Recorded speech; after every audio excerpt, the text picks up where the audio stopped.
Bonsoir à tous, bienvenue dans Made in Africa, votre magazine économique 100% africain.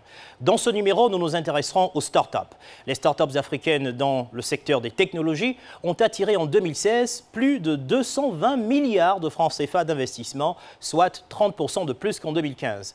Un start-upper, comme vous pouvez le voir sur cette infographie, c'est un jeune entrepreneur qui a un fort potentiel de croissance, qui utilise les nouvelles technologies et qui a un besoin énorme de financement. Les startups sont appelées à devenir rentables très vite. Google ou Amazon, que vous connaissez, ont commencé il y a une vingtaine d'années. Aujourd'hui, ce sont des entreprises reconnues dans le monde entier. Au sommaire, grâce aux nouvelles technologies, de jeunes Ivoiriens innovent et changent notre manière de vivre dans les domaines de l'agriculture, de l'éducation, du recrutement. Enquête. Ensuite, nous vous ferons découvrir qu'est-ce qu'un incubateur et qui sont ces incubateurs qui aident les jeunes start-upers à réaliser leurs projets, leurs innovations, découvertes. Et puis sur le plateau seront présents le directeur général du VITIB, le président de la FAFED et un start-upper à succès qui a fait le déplacement spécialement de Cotonou pour répondre à nos questions. Pensez-vous qu'il soit possible à une coopérative qui se trouve à Bouaké de vendre ses ignames à un client qui se trouve à Abidjan rien qu'en utilisant un téléphone portable? Ou croyez-vous qu'un enfant qui doit faire ses devoirs le soir dans un village où il n'y a pas de lumière puisse éclairer ses livres et cahiers à partir de son cartable? Il y a quelques années encore, cela était impensable, mais aujourd'hui, c'est une réalité grâce à l'innovation de jeunes Ivoiriens. Alors, qui sont-ils? Dans quelles conditions travaillent-ils? De quel soutien bénéficient-ils? Ces jeunes entrepreneurs ont un impact significatif dans le quotidien de certains d'entre nous. Start-upers en série, c'est un reportage de Jean-Luc Bangbo, Oumar Yameogo et Jean-Louis Mendonça. Abidjan, plus de 2300 entreprises, dont 300 start-up. Les start-up, ce sont des petites entreprises. Elles se caractérisent par un fort potentiel de croissance, l'utilisation de nouvelles technologies et un important besoin de financement. Certaines sont des modèles de réussite, comme ICT4Dev, une start-up spécialisée dans l'agriculture. Elle a mis sur pied des solutions informatiques qui permettent aux agriculteurs de mieux gérer leur coopérative. Ça peut aller. Bon, essaie de t'ajouter toi-même dans la base de données, puisque c'est que tu es membre de la coopérative. Donc on va, voilà, ajouter. Guy est un des formateurs de cette start-up. Pour que cette innovation soit utile aux agriculteurs, il faut, avant toute chose, leur apprendre à utiliser l'outil. Toutes les données pour que les rivières ne puissent pas vous confondre à d'autres personnes. Donc tu valides. En 3 mois, la société a formé une centaine de coopératives à une dizaine d'applications mobiles. À toutes ces personnes que nous avons ajoutées aujourd'hui, pour les féliciter, pour informer ces personnes-là qu'elles sont désormais connectées à partir de la coopérative Femmes de Sion. Il ne suffit pas de produits, mais il faut pouvoir vendre. Et il faut pouvoir bien vendre. Mais comment vendre? Or, les TIC sont un puissant canal de vente. C'est un puissant canal de communication. Et c'est un puissant canal aussi de formation. Puisque aujourd'hui, l'agriculture ne peut pas se pratiquer comme au temps passé avec les changements climatiques. Concrètement, ce sont des applications qui permettent aux agriculteurs de recevoir des informations sur le marché, comme des conseils agricoles, la situation du marché, à savoir l'offre et la demande, ou encore le prix du produit. Yannick est un jeune producteur de manioc. Il utilise l'une de ces applications Virtual Market, autrement dit, un marché virtuel. Tu m'avais parlé d'une application que... Oh oui, Virtual Market. Je suis toujours dessus. J'ai déjà même été sur la plateforme. De toutes les façons, ça va nous permettre de vendre un peu plus facilement. Après je vais voir ça. Quand je serai au marché des Tipores, avec ce qu'ils vont me donner là-bas, je vais... Ça va beaucoup t'intéresser. Peut-être avec eux, ça peut être rapide. Oui, c'est ça. C'est ça même, le but même de l'application. En tout cas, c'est ce que... Cette application permet à l'agriculteur de connaître le prix d'achat et de vente d'un produit. Mais avant d'utiliser l'application, Yannick se rend sur un marché proche de sa plantation pour se faire une idée des prix pratiqués. Bonsoir, maman. Il y a un champ de manioc. Maintenant, c'est presque arrivé. Je viens vous demander comment est-ce que vous payez ici pour pouvoir venir vous vendre. 35 ou 40. 35 000 ou 40 000, ah, c'est ça. Mais si ce n'est pas petit là, parce qu'il y a petit là, Oui. nous ne prenons pas petit là, petit là, notre alliance ne faut pas. On prend gros. Donc, bon, 35, 40, 50 000, ça ne peut pas marcher, 35, 40 forcément. 35, Ou 40, voilà. Maintenant, si tu as la chance Oui. et tu viens qu'il n'y a pas de barrage sur le marché, tu peux atteindre 45. D'accord. Vous êtes venu pour voir le prix, est-ce que ça vous convient? Bon, compte tenu de mon échange avec la dame, je crois bien que, en fait, il n'y a même pas un prix défini même pour le marché. Est-ce que vous êtes prêt à venir vendre votre manioc ici? Bon, avec ce que je viens de vivre là, je pense pas. Je vais essayer d'autres alternatives comme Virtual Market et voir aussi comment ça va me sourire. Le prix proposé par ces femmes n'intéresse pas Yannick. Il préfère vendre sa production à 50 000 francs CFA la demi-tonne. Pour cela, il va utiliser l'application Virtual Market sur son téléphone et poster son offre. En moins de 10 minutes, 5 000 personnes vont être informées. A bien été enregistrée. Elle est valide jusqu'au 27 mars 2017. Donc vous allez attendre à ce que... Voilà, jusqu'à ce qu'on me contacte et puis voilà, essayer de faire une jonction entre le prix qu'elle m'a donné ici et aussi la demande, peu importe la demande de l'acheteur. À partir du moment où on réussit à me contacter, je peux vendre mon manioc tranquillement, pas de souci. 3 jours plus tard, Yannick a vendu 1,5 tonnes de manioc pour 150 000 francs CFA. Ces innovations en matière d'application, c'est Delmas qui en a eu l'idée. Fils d'agriculteur et informaticien, son expérience personnelle renforcée par sa formation lui ont fait développer des innovations uniques en Côte d'Ivoire. Mais comme tout perfectionniste, Delmas cherche toujours à améliorer ses applications. L'appli accessible. Qu'est-ce qu'on fait? On met ça sur le serveur puis on les met en téléchargement. Là, ceux qui ont les mobiles, téléchargent. On a mis 2 à 3 ans de recherche et développement pour monter toutes ces applications. C'est maintenant que nous les introduisons sur le marché. Donc, ce sera peut-être après 6 mois qu'on voit les premiers retours sur investissement. La demande semble être là, elle est importante et les clients sont impatients de souscrire à nos différents services. Pour lancer sa start-up, Delmas a participé à de nombreux concours. Il a ainsi pu économiser 27 millions de francs CFA qu'il a investis dans son projet. Durant ces échanges avec ces populations, l'idée m'est venue de mettre en place une structure qui va se spécialiser dans le développement et l'intégration de solutions pour une agriculture moderne et puis efficace, quoi. Donc l'idée est partie d'un constat terrain. Pour gérer au mieux son entreprise, il a également participé à de multiples formations dont la gestion d'entreprise. Ici, il y a pas mal d'attestations de participation à des formations. Il y a ici, ça c'est archimédien et entrepreneur. Donc, il y a pas mal de formations auxquelles il faut essayer de participer pour développer son esprit d'entrepreneuriat et puis aussi développer son leadership. Avoir des idées est une chose, être entrepreneur une autre. Une vraie start-up doit être encadrée. Et sur le marché, des solutions leur sont offertes.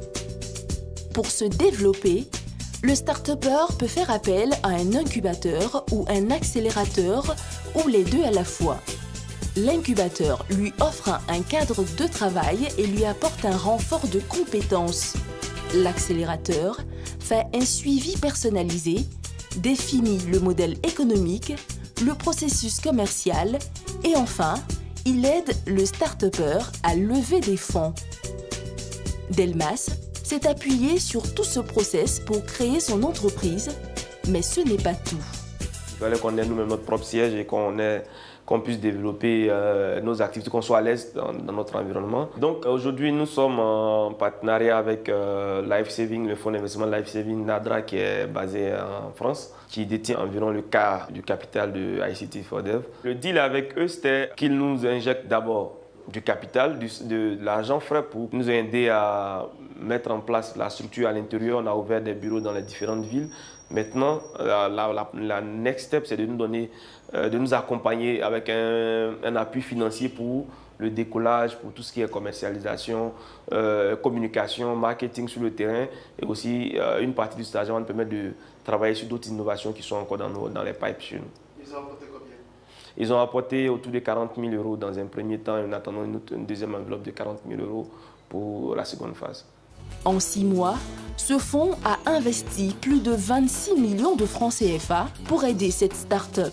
Si Delmas a ses propres locaux, la majorité des jeunes start-upers travaillent soit de chez eux, soit dans des coworking space au 4e étage de cet immeuble ADN Factory. Un coworking space de 250 mètres carrés, 10 startups y sont hébergées. Son dirigeant, Franck Berthaud. On a des offres qu'on appelle les box. Donc par exemple une entreprise qui s'appelle Link ici, Business. Donc eux, ils louent un espace dédié. Donc ils font ce qu'ils veulent à l'intérieur de leur espace. Ça, c'est un premier exemple. Donc dans cet espace ici, vous avez un open space avec plusieurs entreprises qui sont hébergées. Principalement des entreprises qui travaillent dans le domaine du net. Donc là, c'est ce qu'on appelle le studio. Ici, c'est vraiment le laboratoire des créatifs, le laboratoire des web développeurs. Chaque usage a une offre et l'idée, c'est vraiment de travailler sur la modularité. Les locations sur l'année, c'est un paquet global de 500 000 francs qui comprend le mobilier, l'internet, qui comprend l'accès à la salle de réunion. Un espace de travail essentiel pour jeunes start-upers. Fousseni, 27 ans, est manager de Trust In, une start-up française qui vient d'ouvrir sa filiale ivoirienne. Cette entreprise repère et recrute de jeunes étudiants à la recherche d'emploi pour le compte d'entreprises étrangères. C'est donc chez ADN Factory qu'il fait passer ses entretiens. Je vous ai convoqué pour un entretien d'embauche pour une société qui évolue dans le domaine des coffres-forts. Une société française qui veut lancer ses activités en Côte d'Ivoire. Donc il s'agit principalement de faire de la prospection. Donc je vais te laisser te présenter. Silvio a un master en administration des entreprises. Mais est-ce que vous avez déjà participé à une étude de marché? Ok, moi déjà j'ai déjà fait une étude de marché pour mon propre compte. D'accord. Dites-nous concrètement et en quelques mots, quelle est la mission de Trust In ici en Côte d'Ivoire? Ça consiste simplement à accompagner les entreprises étrangères dans leur stratégie d'installation. Et en deuxième lieu, ça permet aux jeunes gens, aux jeunes africains de pouvoir bénéficier de ces offres d'emploi-là qui ne sont pas postées sur les sites de recrutement. Eux, ils arrivent à voir effectivement quelles sont les personnes qui ont le potentiel de pouvoir travailler. L'entretien va durer une vingtaine de minutes. Fousseni semble satisfait du profil de Silvio.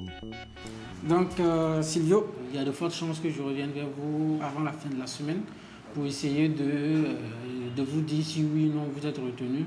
Mais d'ores et déjà, j'ai pris bonne note de tout ce que vous avez dit. Je vais faire le feedback à mes responsables. Et comme je vous l'ai dit, avant la fin de la semaine, vous serez situé.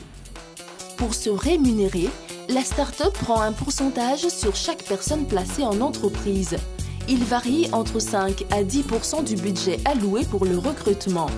Pour élargir sa base de données, Fousseni cible les étudiants en fin de formation. Il se rend donc régulièrement dans les grandes écoles de commerce comme Supélite. Nos clients sont majoritairement constitués d'entreprises qui ne sont pas encore installées en Côte d'Ivoire. Donc, c'est tout à fait logique et naturel que si vous participez à une mission et que les résultats de la mission permettent à l'entreprise de se dire oui, le marché il est porteur pour moi, je veux m'installer effectivement. Je crois que c'est assez logique de demander aux gens qui n'ont pas déjà participé à la mission d'entamer cette nouvelle aventure avec moi parce qu'ils savent déjà c'est quoi mon produit. J'aimerais savoir, Trust In, trouve-t-il seulement des missions pour ces autres, pour ceux qui sont les adhérents, ou bien ils peuvent trouver au-delà des missions? Très très bonne question. Si l'entreprise me demande effectivement, moi je vais recruter des jeunes, vous m'intéressez comme interlocuteur, mais ce n'est pas dans le cadre d'une mission, mais je veux recruter la personne. Nous, tout simplement, on n'est pas là pour empêcher effectivement les membres de la communauté d'avancer. Au contraire, c'est dans notre intérêt que vous puissiez vous insérer, gagner en compétences. Les entreprises demandent des profils qui ne sont pas toujours disponibles sur le terrain. Vous qui faites le lien, comment est-ce que vous arrivez à gérer tout ça? Nous, on est du côté des entreprises, effectivement. On sait quels sont les besoins de celles-ci. En fonction de ces besoins-là, nous, on essaie de monter des modules, comme j'aime le dire, d'élaborer des formations, des thématiques sur lesquelles on va intervenir. Et je vous dis merci, encore merci et à très bientôt. Actuellement, plus de 5000 personnes sont inscrites sur la plateforme de TrustIn. Les startups fleurissent aux 4 coins du pays. La Côte d'Ivoire est résolument tournée vers le numérique. En 2015, 100 milliards de francs CFA ont été injectés pour le développement du secteur des TIC. Dans cette effervescence, certaines startups s'affichent comme des modèles. C'est le cas de SolarPack, dont Évariste Akoumian est le dirigeant. Il a créé le fameux cartable solaire. Déjà, nous avons réalisé 500 cartables que nous avons distribués gratuitement, mais c'était les tout petits. Donc, les remarques que nous avons eues sur le terrain est que nous devons faire encore plus grand pour que l'enfant puisse plus arranger les effets à l'intérieur. Comme ce grand sac que vous voyez, ça c'est, on peut dire, c'est le modèle que nous allons commercialiser maintenant. Le coût de ce sac est un peu élevé, mais nous ne comptons pas nous appuyer sur les parents. Bien qu'il y aura une vente un peu éclatée au niveau de la population, mais nous comptons vraiment nous appuyer d'abord essentiellement sur des fondations, sur des ONG, sur aussi des institutions pour pouvoir subventionner ce sac, pour pouvoir vraiment distribuer à grande échelle au niveau national. Le premier lot de 500 cartables a été fabriqué en Chine. Il a coûté 48 millions de francs CFA à la jeune entreprise. Mais cette année, il souhaite produire en Côte d'Ivoire. Nous voulons ramener une partie de l'usine en Côte d'Ivoire, sur la partie textile. Textile en Côte d'Ivoire pour pouvoir donner du travail à nos jeunes et aux différentes femmes. Et pour pouvoir réaliser ce projet, pour pouvoir mettre l'usine en place, nous avons besoin de 300 000 €. Soit 200 millions de francs CFA. Pour réunir cette somme, il va ouvrir le capital de sa start-up et lancer une recherche de fonds sur Internet. Les 500 premiers cartables ont été distribués gratuitement. Mais pour fin 2017, ce jeune start-upper s'est fixé comme objectif un chiffre d'affaires de 200 millions de francs CFA. Le lendemain matin, à une vingtaine de kilomètres d'Abidjan, Kouloukro. Dans cette classe de primaire, chaque élève possède un cartable solaire. De quoi changer la vie de ses écoliers. Debout, assis. Bien, alors, vous avez vos effets avec vous? Vos sacs solaires? Allez, soulevez-moi les sacs, je vais voir. Bien. J'espère que vous avez bien étudié avec ces sacs à la maison, n'est-ce pas? Ah, ok. Vous baissez. Alors, qui va allumer son sac? Je vais contrôler pour voir si ça marche. Oui, allons-y. Dépêche-toi.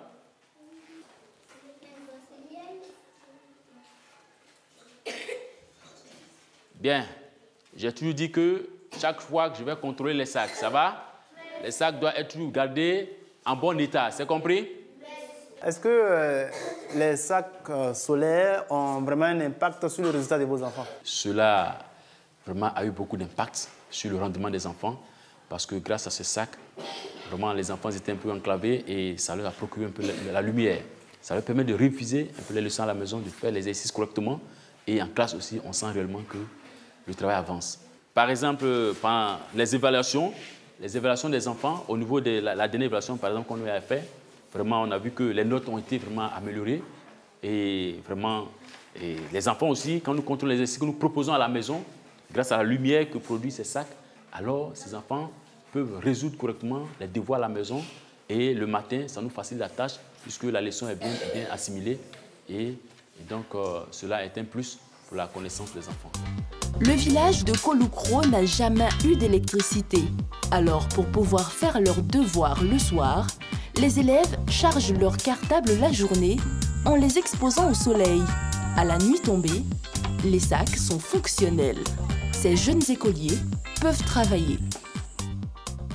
Le gars n'a pas copié les choses. Mais vous avez fait quel... Bon, vous faites qu'est-ce que vous avez fait aujourd'hui? Exercice. Quel genre d'exercice? exercice de mathématiques. Avant qu'il n'avait pas la lumière, comment est-ce que ça se passait pour lui pour étudier ces leçons?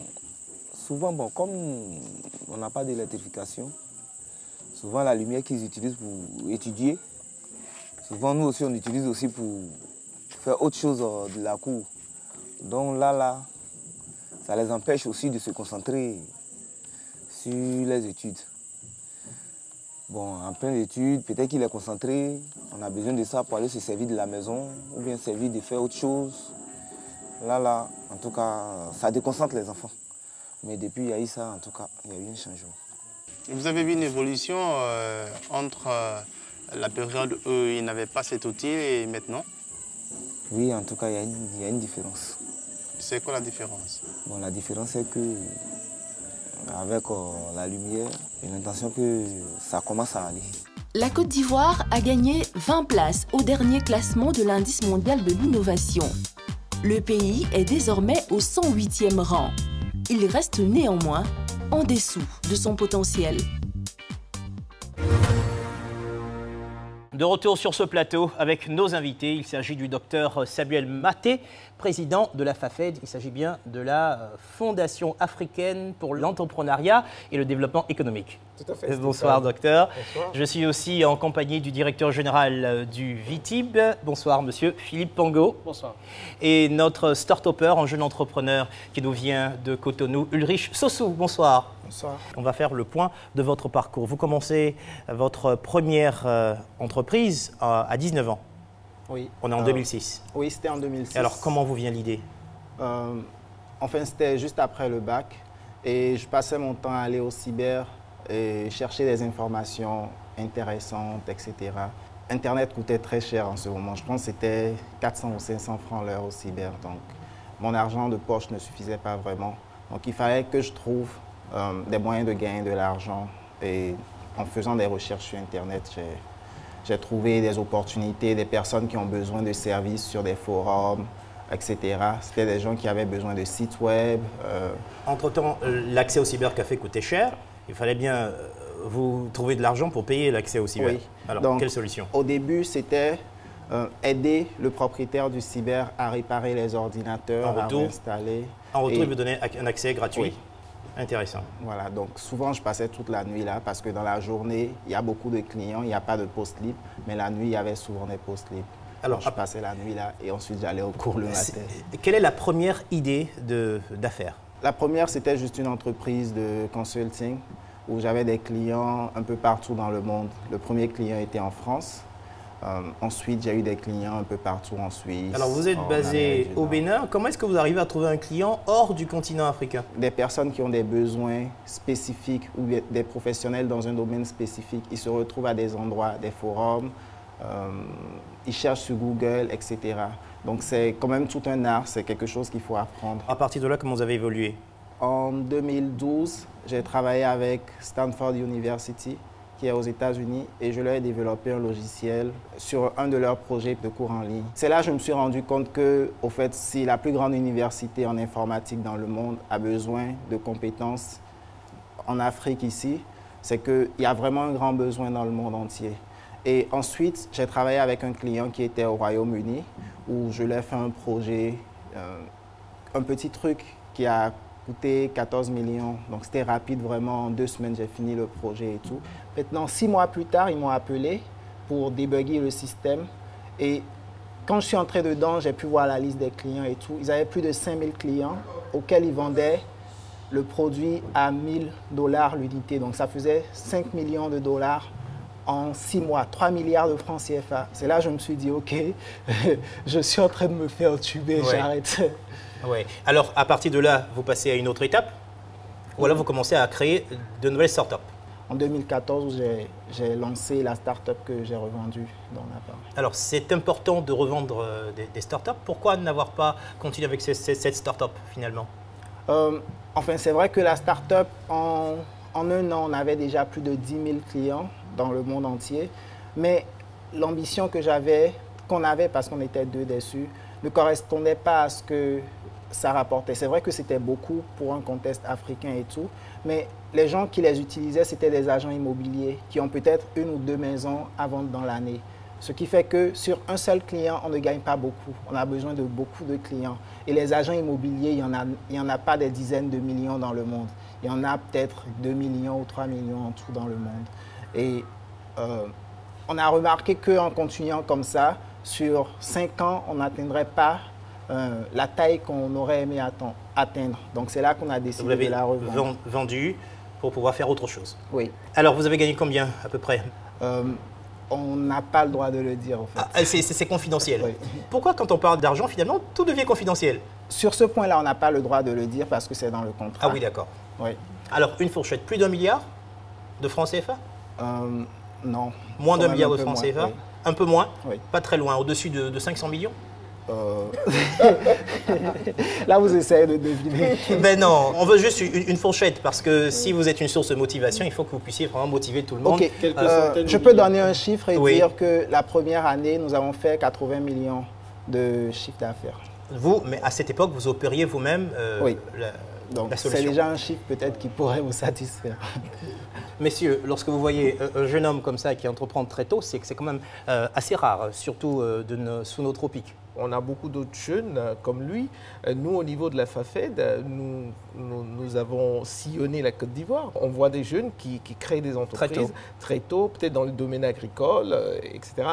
Non pas nécessairement dans le domaine de la technologie, mais par rapport à l'âge, je pense qu'on a des jeunes, effectivement, nous, on le remarque quand on est sur le terrain. Il ne faut pas nécessairement avoir toute la formation d'entrepreneur, mais il faut savoir s'entourer. Il faut savoir s'entourer soit d'un incubateur ou bien en tout cas de partenaires qui lui apportent le complément à l'innovation qu'on a. L'innovation, c'est l'étincelle de départ. Ulrich, vous avez été bien entouré dès le départ? Je passais 18 heures de temps sur Internet. Oui. Donc, ce qui m'entourait, c'était les connaissances des autres. Voilà. Oui.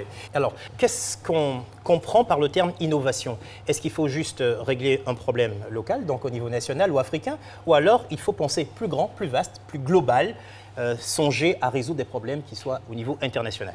L'innovation, ça peut être à plusieurs niveaux. Donc, quand on parle d'innovation, souvent on pense d'abord à une innovation technologique. Enfin, créer une nouvelle technologie qui va permettre de faire plus facilement, plus rapidement, etc. Quelque chose qui se faisait déjà. Mais il peut juste avoir des innovations au niveau du management, il peut avoir des innovations au niveau de la logistique, etc. qui permettent pour certaines entreprises qui ne sont pas du tout technologiques d'avoir vraiment cette forte croissance-là et de devenir très rapidement de grandes entreprises. Et c'est important. Parlons du financement. Ce monsieur qui est en face de vous croit qu'il est possible d'entreprendre à partir de 0 francs. Alors, est-ce que vous pouvez nous parler de cette solution? Ma première entreprise, je l'ai démarrée, n'est-ce pas, à partir de mes fonds propres, avec 5 000 francs CFA. Et le premier mois, je me suis fait 1 million de francs CFA.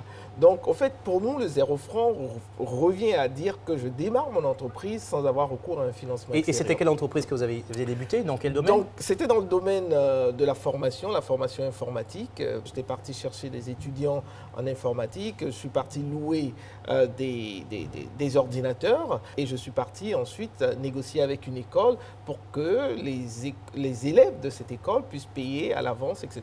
Donc j'ai mis en place un système qui me permettait de pouvoir démarrer mon entreprise sans avoir recours, n'est-ce pas, à un financement extérieur, bancaire ou d'une autre personne. Intéressant. Ulrich aspire à être le Steve Jobs africain. Alors, on en parle. Quel est votre chiffre d'affaires aujourd'hui?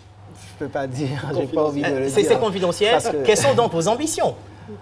Mon ambition actuellement, c'est dans les 10 prochaines années, de participer à la création d'une entreprise qui aurait au moins $1 milliard de capitalisation.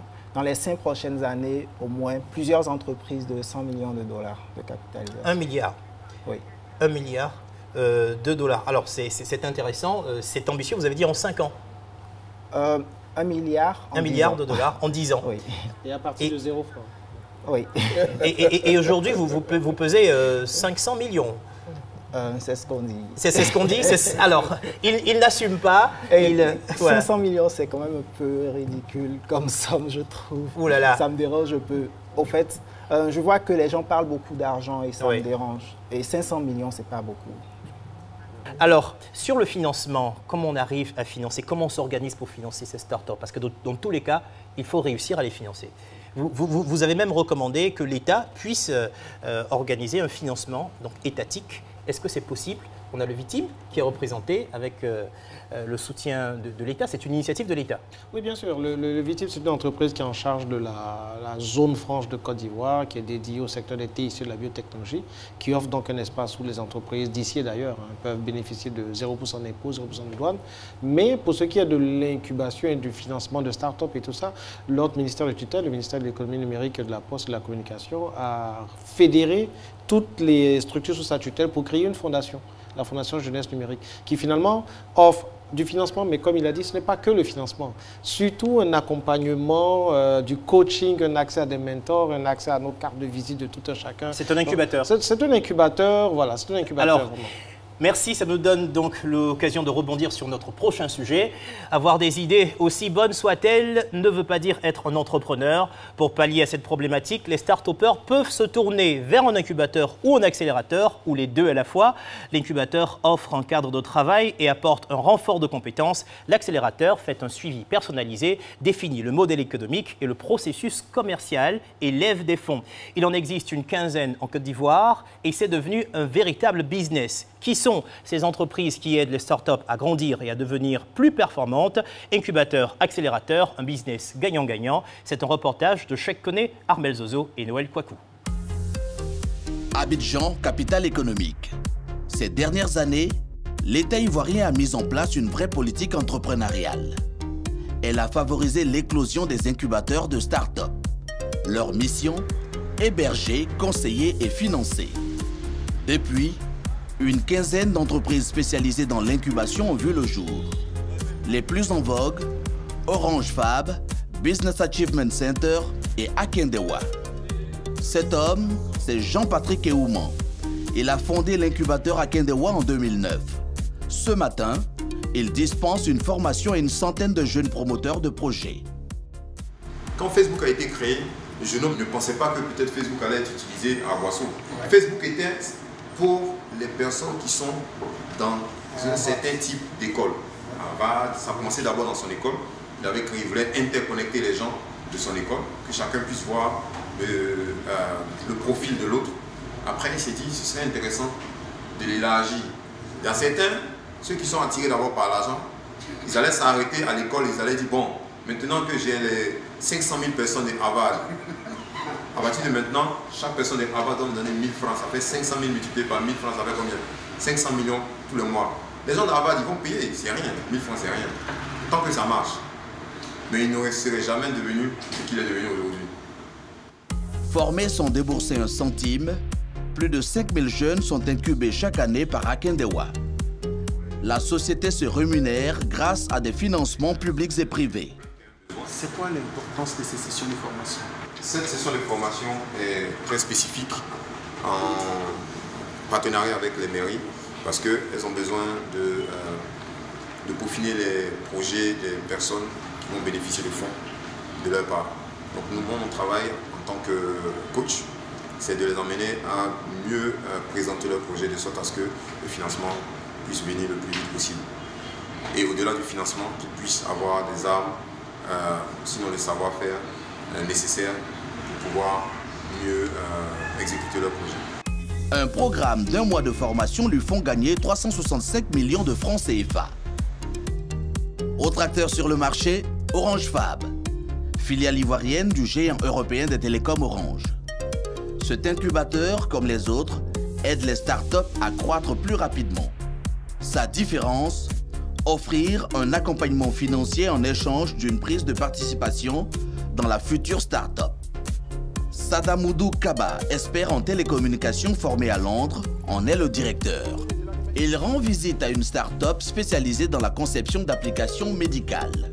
Ce programme remporte un franc succès. On a 13 prestataires déjà qui utilisent la solution. D'accord. Et vu que nous avons 1 mois en fait, de gratuité que nous leur offrons pour pouvoir déjà se familiariser à la solution, prendre la main. Donc il y a 13 prestataires qui sont sur la plateforme et il y a 4 qui qui ont fait des promesses de paiement. Ça, c'est une solution de prise de rendez-vous médical, une solution qui existe déjà. À l'origine, ce n'était pas la solution avec laquelle ils sont rentrés à Orange Fab, mais c'était un axe de développement pour eux. Nous le soutenons. Ça répond à quoi ces visites chez certaines startups que vous avez eu à accélérer? Nous disons Orange Fab une fois, Orange Fab toujours. Donc c'est un peu ça, c'est ce qu'on essaie de faire, de continuer à les guider, à les orienter et leur permettre d'éclore. Est-ce qu'ils bénéficient de votre réseau d'affaires pour pouvoir booster leur activité? Clairement. Par exemple, l'Institut de cardio, nous avions déjà travaillé avec eux, avec une start-up. D'ailleurs, c'est une institution, je pense, qui est très portée sur l'innovation, sur la qualité du service et qui veut vraiment suivre ses malades de la meilleure des façons. Et donc, avec qui nous n'avons pas grand mal à travailler. Chaque fois que nous leur recommandons de nouvelles solutions, ils accordent la plus grande attention pour analyser, pour voir et donner la chance à ces produits d'avancer. Qu'est-ce que ça vous a apporté d'être passé à l'accélérateur Orange Fab? Nous avons eu un accord financier, premièrement. De combien? De 10 millions de francs. Et en plus de ça, à l'entrée du Fab, nous avons peut-être une idée de notre solution. Et à la sortie, on sort avec un produit beaucoup plus mature. Outre la notoriété de l'entreprise, les start-upers bénéficient du soutien d'une entreprise internationale sans rien débourser. De quoi faire des jaloux. Orange Fab, victime de son succès, on accuse l'entreprise de vol d'idées ou de projets. Les idées, tout le monde en a. La même idée, des milliers de personnes l'ont. Ce qui fait la différence, c'est celui qui met à exécution. Donc, je pense que les porteurs de projets, les fondateurs, doivent se préparer. Et la préparation requiert que, justement, ces idées soient protégées. Et la loi est là pour cela. Nous sommes à Cocody-en-Grès, au siège de Business Achievement Center. La construction de ce centre a coûté plus d'1 milliard de francs CFA. Son fondateur, Désiré Conan, expert comptable, il détient le plus ancien des incubateurs de Côte d'Ivoire. Ce palier, il y a une 30aine de bureaux. Mais ces bureaux-là auront la spécificité en grande partie d'être utilisés pour des jeunes entrepreneurs que nous allons héberger à raison de 6 par bureau, parce qu'il y a 6 plages horaires chaque jour que nous avons déterminées de 2 heures. Donc il y a une plage horaire globale de 12 heures dans une journée qui part de 8 heures à 20 heures. Et chaque jeune utilisera le bureau à raison de 2 heures par jour dans un nouveau projet que nous appelons programme d'accompagnement et de réseautage des jeunes entrepreneurs. Combien va débourser chaque jeune pour bénéficier de ces commodités? Ils auront donc l'utilisation des bureaux. Ça fait environ 2 heures par jour, 10 heures par semaine et 40 heures par mois. Ensuite, ils bénéficieront totalement de l'assistance comptable. Ils bénéficieront également de l'assistance juridique. Ils bénéficieront en outre de la formation, au minimum une séance de formation par mois. Ils bénéficieront également d'une séance de notre club affaires où on réunit en général des jeunes entrepreneurs une fois par mois qui échangent sur leurs pratiques autour d'un thème mensuel que nous avons défini. Ils vont également bénéficier possiblement de l'accompagnement financier, mais ça c'est optionnel puisque c'est avec des partenaires financiers qu'on fera cela. Mais combien débourseront ces jeunes? On va se dire dans une fourchette raisonnable entre 250 et 300 000 francs. Sa société incube une centaine de start-up par an. Elle est en constante progression. Retour avec Jean-Patrick Eouman, l'incubateur Akindewa. L'une de ses plus grandes fiertés, cette start-up SynetPay. En 2 ans, cette société spécialisée dans le paiement mobile s'est imposée au Mali et au Burkina Faso. En 2016, elle a réalisé 1 milliard de volume de transactions monétaires et travaille avec les plus grands opérateurs de téléphonie mobile. Vous êtes sûrement les premiers dans tout le réseau mondial de fonds d'instituts à pouvoir intégrer un moyen de paiement mobile qui permet aux Africains de pouvoir acheter sur les sites européens et américains. En 2017, nous devons être présents dans 5 pays de l'Afrique de l'Ouest. Et l'objectif, c'est qu'en 2018, nous puissions être présents dans les 8 pays de l'Afrique de l'Ouest. Donc au premier trimestre, nous devons être présents au Mali et l'effectivité de cette action, elle est déjà, la société, la filiale SNEDP Mali est déjà créée. On est en train de signer avec l'opérateur Orange Money Mali pour pouvoir intégrer le mobile money du Mali. Le deuxième trimestre de l'année, nous devons être présents au Sénégal. Le troisième trimestre de l'année, nous devons être présents au Togo. Et puis le quatrième trimestre de l'année, nous devons être présents au Bénin. Cette start-up est l'une des start-up que vous avez accélérée. Alors, quelle est l'évaluation aujourd'hui que vous faites? Sur les 25 startups qui étaient en course au départ, il n'y en a que 9 qui ont réussi. Et parmi ces 9-là, il y en a 4 qui se démarquent très nettement vis-à-vis des autres. Et SNEDP est sûrement l'une des top 2 ou top 3. Martial bénéficie toujours du soutien d'Akendewa. Jean-Patrick entrera dans le capital de la start-up si elle réalise plus de 2 milliards de transactions par an. Dans un premier temps, ils nous ont appris à croire en nos rêves. Quelles que soient les difficultés, quelles que soient les embûches, quels que soient les obstacles, il faut croire en nos rêves. Dans un deuxième temps, ils nous ont amenés à penser grand, à rêver grand. Si on n'était pas passé au fond de l'Institut, on serait toujours en train de penser petit, en train de croire que ce n'est pas possible, en train de croire que c'est impossible en Afrique, c'est difficile, on ne peut pas le réaliser en Afrique. Pensez déjà à faire payer les entreprises occidentales pour un produit made in Africa. Ça, c'est l'idéal. Akendewa n'accompagne pas uniquement les jeunes entrepreneurs. La société a lancé récemment un vaste programme d'incubation pour des personnes sans projet. Gratuitement, 4500 jeunes se sont inscrits pour prendre part à ce programme financé entièrement par l'opérateur Move Côte d'Ivoire. Jean-Patrick appelle cela de l'incubation par l'éducation. Vous avez fait LinkedIn tout à l'heure, mais je pense avant ça, vous avez eu 2 autres formations, c'est bien ça, hein? Vous avez fait quoi d'autre? Technique de recherche, parce que chercher sur Internet, c'est tout un art. Il y a une manière de chercher, il y a des manières, il y a des requêtes bien spécifiques pour tomber sur des résultats bien spécifiques, des résultats géolocalisés par exemple, des résultats adaptés au mobile. Donc toutes ces choses-là sont très importantes à savoir si vous voulez utiliser les technologies de manière optimale. Est-ce que cette session de formation s'inscrit dans le métier de l'incubation que vous faites déjà? Alors pour nous, l'incubation et l'accélération sont des choses qui peuvent être faites à plusieurs niveaux. Ces jeunes-là, pour l'instant, n'ont pas forcément commencé à entreprendre, sinon à créer des startups. Mais pour pouvoir avoir des idées de startups, pour pouvoir essayer de résoudre des problèmes avec des solutions technologiques, il faut à un moment donné savoir ce qui existe et comment ce qui existe fonctionne. Comme ça, vous avez l'esprit qui est beaucoup plus ouvert pour prendre des décisions, pour se dire « Ah, ça, je peux ». L'information crée la situation. Si vous avez l'information, vous pouvez vous engager dans quelque chose qui est un peu plus risqué que ce que vous avez l'habitude de faire. Donc, c'est une sorte d'incubation, mais par l'éducation. Retour chez Désiré Conan. Notre expert comptable fait du coaching personnalisé. Josiane Nomel est à la tête d'une entreprise depuis 4 ans. Et même si sa société fonctionne très bien, 2 fois par semaine, elle se fait coacher.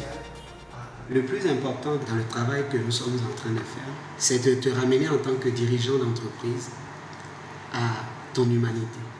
Parce qu'avant tout, le dirigeant, c'est un être humain. Et c'est l'être humain qui conduit les autres êtres humains.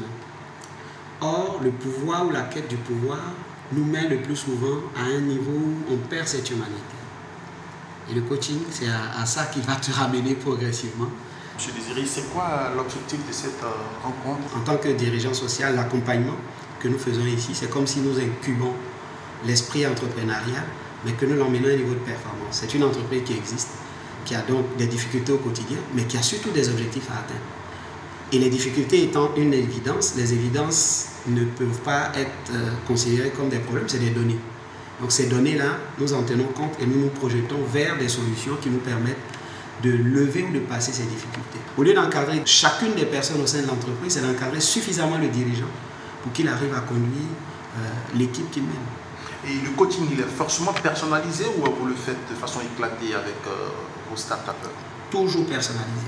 Chaque coaché a une problématique qui influence la gestion. Et en tant que coach de gestion, ce que j'apporte, c'est identifier ces difficultés pour lui permettre d'avoir à les surpasser pour que la performance s'installe. Madame, pour vous, c'est une dépense ou c'est un investissement? C'est pas une dépense. C'est un investissement sur mon bien-être. C'est la même chose quand je vais faire les soins de beauté. C'est la même chose quand je vais faire des soins de relaxation. Mais ça, c'est plus émotionnel, c'est plus professionnel aussi. En moyenne par an, vous investissez combien dans le coaching? 300 000 par mois, donc c'est toute l'année, c'est multiplié. 300 000 par mois? 3 600 000. Une séance de coaching coûte 100 000 francs CFA de l'heure. Certains entrepreneurs viennent jusqu'à 8 fois par mois. Cela rapporterait à ce dirigeant 2 millions de francs CFA par mois. Aujourd'hui, est-ce que vous pensez réellement qu'en Côte d'Ivoire, c'est de l'incubation qu'on fait? La grosse difficulté est que l'incubation n'est pas une notion définie suffisamment en Côte d'Ivoire. L'incubation suppose que celui qui vient se faire incuber, se faire accompagner, dispose de moyens ou d'outils suffisants pour lui permettre en fait de s'épanouir, surtout de s'implanter. Aujourd'hui en Côte d'Ivoire, on ne peut pas dire qu'il y a de vrais incubateurs. Est-ce que ça joue sur l'éclosion même des startups? Est-ce que ça a un impact? Ah oui, naturellement. Quand on n'a pas de méthodologie, on n'a pas de méthode, ou on n'a pas les outils pour épanouir la jeune entreprise, qu'est-ce qui se passe? Il se passe que la jeune entreprise peut se sentir flouée. Qu'est-ce qui crée la confiance entre quelqu'un qui a une idée, qu'il veut explorer, qui vient voir quelqu'un qui ne lui donne pas suffisamment de garanties, par exemple, pour pouvoir mettre en œuvre cette idée. Mais au pire, ce jeune-là peut avoir peur que son projet lui soit volé. Donc, que l'État arrive à définir ce qu'il entend par l'incubation et qu'il arrive à le codifier.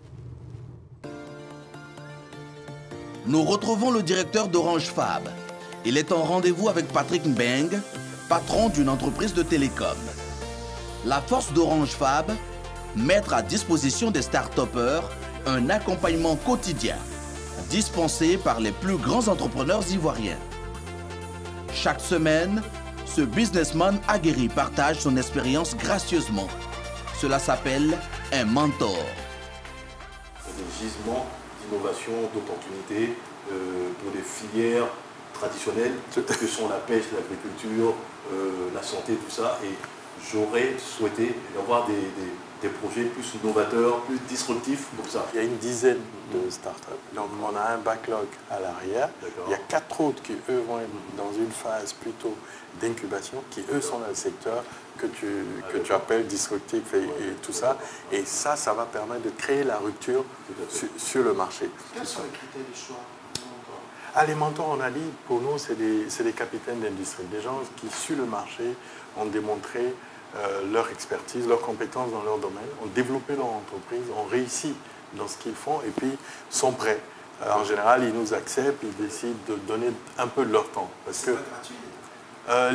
ils le font à titre gracieux. C'est du bénévolat, on peut appeler ça comme ça. C'est pas du tout. C'est du bénévolat, c'est sûr, mais ça nous profite d'une certaine façon. Parce que ça nous permet, nous, en tant qu'acteurs de l'écosystème, d'identifier des jeunes pousses avec lesquels on pourra partenariser à moyen terme. Parce qu'on ne peut pas tout faire.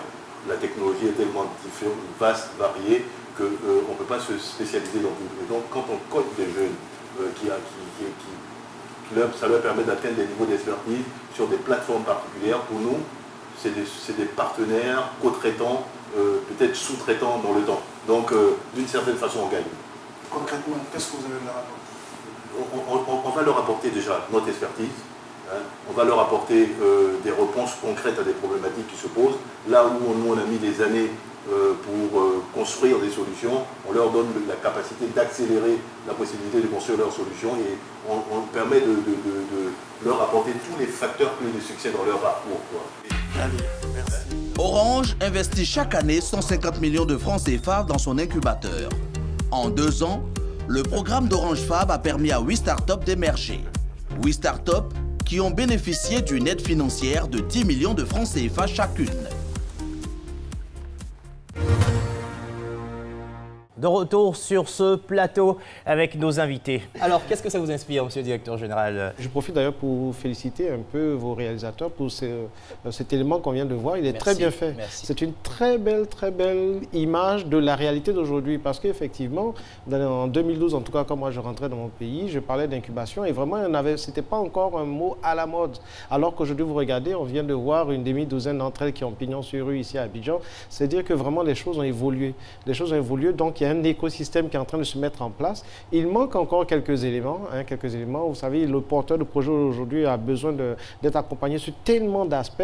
La protection intellectuelle, par exemple, la propriété intellectuelle, c'est nouveau ça pour nos porteurs de projets. Il manque ces différentes strates d'investisseurs, les angels, ceux qui investiraient 300 000 $, 500 000 $, qui le revendraient le business à d'autres qui en mettent $1 million, ensuite à 5 millions $. Bref, tout cet écosystème de financement par vague. Alors, comment on arrive à l'organiser? Il faut l'encadrer. Est-ce que c'est la responsabilité de l'État de mettre en place le cadre qui permettra à ces incubateurs de progresser? Quel est votre avis dessus? L'idée d'incubation est naissante dans notre pays. Et aujourd'hui, la réalité, c'est que le premier start-up incubé dans l'incubateur, c'est l'incubateur lui-même.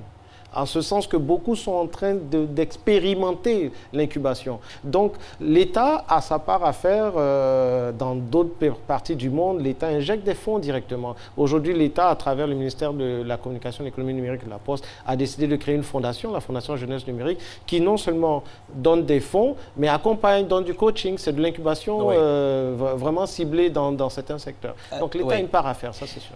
Monsieur le directeur général du VITIB nous dit que c'est un domaine qui est neuf. Alors, est-ce que c'est parce que c'est neuf qu'on doit laisser les choses aller comme ça, ou alors est-ce que vous ne croyez pas qu'il faut quand même encadrer ce secteur? On se rend compte qu'on a en face, n'est-ce pas, des jeunes et où on a des terminologies incubateurs, pépinières, couveuses, accélérateurs. Le jeune ivoirien, le jeune africain embrouillé devant toutes ces terminologies. On a entendu parler d'incubation, de formation, etc. Donc, il n'y a pas encore réellement un consensus autour de cela. Est-ce qu'il faut y arriver? Et je pense que ce consensus, il faut y arriver. Mais pour arriver à ce consensus, déjà sur le terrain, il faut une approche, il faut des centres intégrés.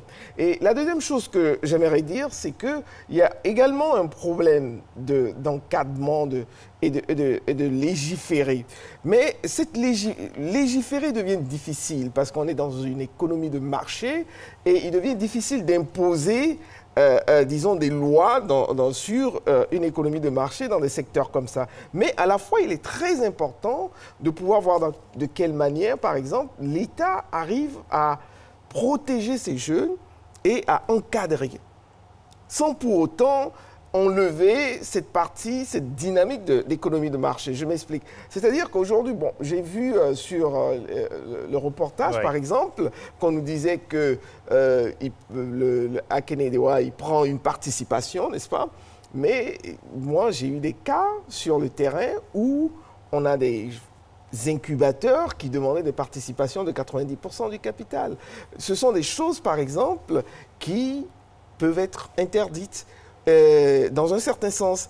Et également, l'autre problème qui se pose véritablement pour moi au niveau des incubateurs, c'est la disponibilité de compétences. Et je mets au défi, monsieur le directeur du VITIB, de nous dire qu'on n'a pas un problème de compétences. Parce que... C'est quoi le problème de compétences? Parce que pour moi, le problème de compétences, c'est qu'aujourd'hui, en face, on a des jeunes qui veulent entreprendre. Il a parlé du VITIB, de la Fondation de la Jeunesse Numérique. Mais est-ce qu'on a assez de coachs et de mentors de qualité pour encadrer ces jeunes? Monsieur le directeur général, vous avez été interpellé directement. Il n'y a pas suffisamment de coachs pour encadrer ces jeunes, selon Dr Maté. Quant au secteur naissant, il doit d'abord rechercher et cibler ceux qui vont être les locomotives de ce secteur. C'est-à-dire vraiment les perles rares.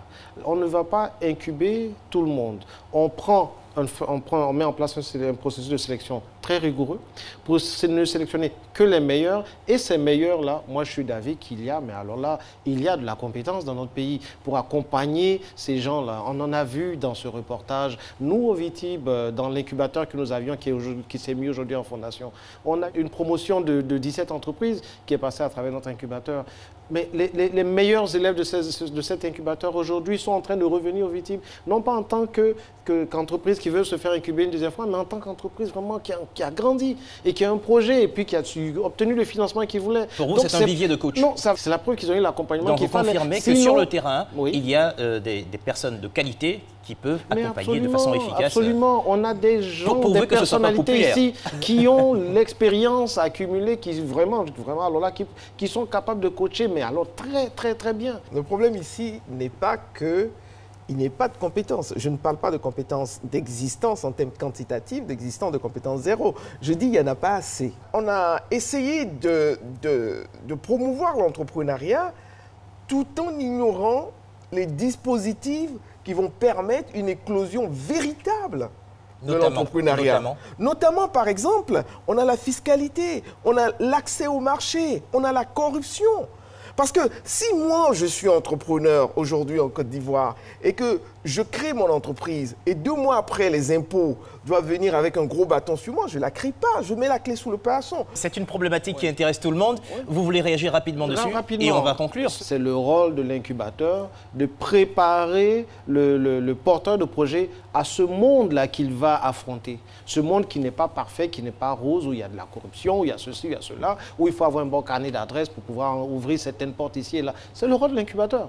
Je suis entièrement d'accord avec l'approche ciblée parce que lorsqu'on a commencé notre incubateur à Cotonou, il y a à peine 2 ans quelques mois, on a commencé avec 5 entrepreneurs. Maintenant, on a un écosystème de 60 entrepreneurs, 12 entreprises. Donc, ce qu'on constate, c'est que lorsqu'on apprend à des jeunes comment faire certaines choses, ils peuvent partager ce savoir. Donc, on a une croissance exponentielle. Nous-mêmes, quand on commençait, on n'imaginait pas qu'en 2 ans, on serait avec une 60aine de personnes qui sont dans notre écosystème. Donc, par exemple, quand on dit qu'il n'y a pas beaucoup de jeunes ou de personnes même en général en Afrique qui savent vendre leurs produits, rester juste ici avec un ordinateur et avoir en quelques mois des milliers de clients dans le monde, si moi je l'apprends à 10 personnes et qu'un an plus tard, ces 10 personnes l'ont appris aussi, chacune à 10 personnes, ça fait une centaine de personnes comme ça. Mais on commence par une élite. Alors, question.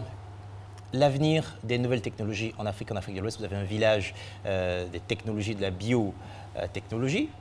Alors, quelles sont les perspectives? Le VITIB devrait pouvoir apporter quoi à la Côte d'Ivoire et à l'Afrique de l'Ouest?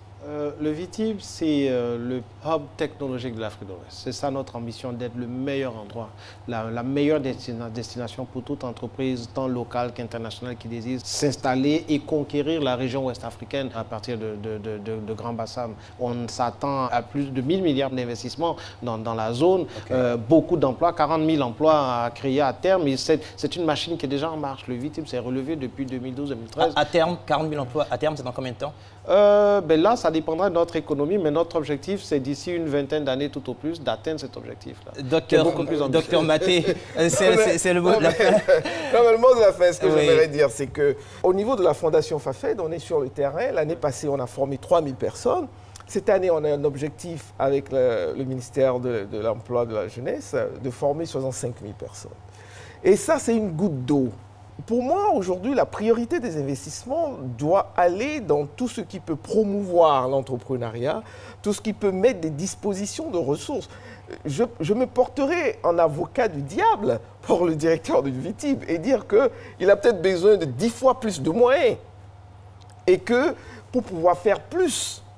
Parce que si nous avons d'ici 5 ans, 10 ans, nous passons à une population de 40 millions d'habitants et qu'on a 20 millions de jeunes qui n'ont pas de travail et qu'on arrête de leur mentir pour leur dire qu'on va vous donner du travail et qu'on leur dise la vérité. Dans tous les cas, le directeur général n'aura pas l'occasion de réagir puisqu'il y a déjà donné son mot de la fin. Les perspectives pour l'Afrique, du développement des technologies. Mais pour moi, les perspectives pour l'Afrique, c'est de créer 100 Ulrich, mais de ne pas négliger un programme de masse envers la population pour que plus de jeunes aillent vers l'auto-emploi et vers l'entrepreneuriat. Je promets que dans mes 40 000 emplois, il y aura 100 Ulrich. C'est noté.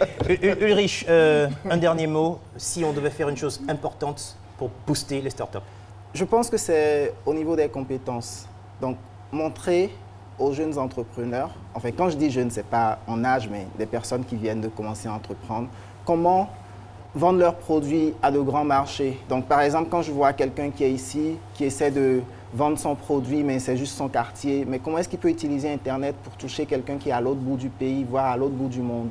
Donc il y a très peu de personnes qui le font actuellement en Afrique. Et je pense que si on arrive à montrer ça, c'est vraiment extraordinaire. Il ne me reste plus qu'à vous dire merci. Merci à nos invités. Merci à Ulrich qui a fait le déplacement depuis Cotonou. Et puis, on vous souhaite beaucoup de succès.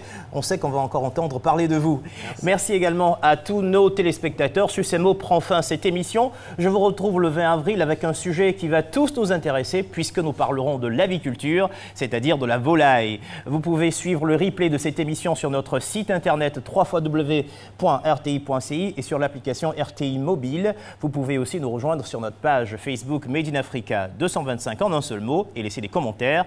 Merci à toutes les équipes qui ont travaillé sur cette émission. Merci à Sophie Amdad, rédactrice en chef, Rigobert Baker, le réalisateur du plateau, les équipes de Made in Africa, Jean-Luc Bangbo, Cheikh Koné, Oumar Yameogo, Armel Zozo, Noël Kwaku, Jean-Louis Mendonça, Sephora Zegui et Roger Appé. Merci aux équipes de production et aux moyens techniques de la RTI. Mesdames et messieurs, bonne suite de programme sur RTI 1.